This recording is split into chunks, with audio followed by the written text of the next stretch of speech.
encontro explicação, não entendo o porquê.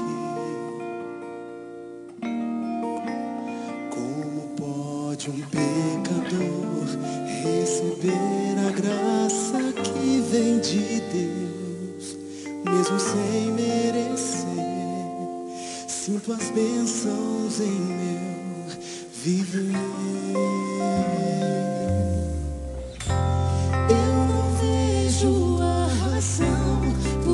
Deus me ama assim. O meu coração é duro, sou escravo, não sou ninguém.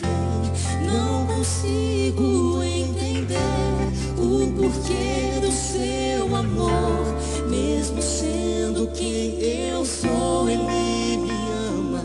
Estende as suas mãos, dá proteção, Ele me abraça.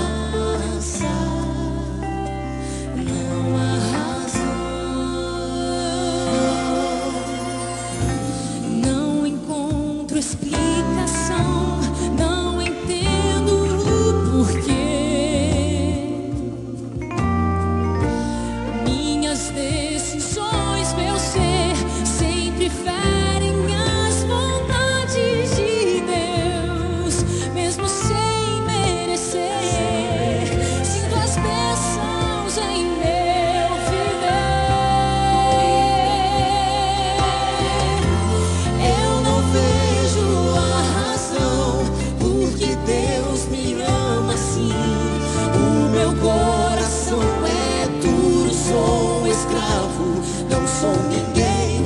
Não consigo entender o porquê do seu amor. Mesmo sendo quem eu sou, Ele me ama. Estende as suas mãos, dá proteção, Ele me abraça. Não há razão. Quando fraco eu me sentir, eu sei que Deus enviará sua força e poder. E até mesmo que hesite a minha fé, o meu Deus nunca irá me abandonar.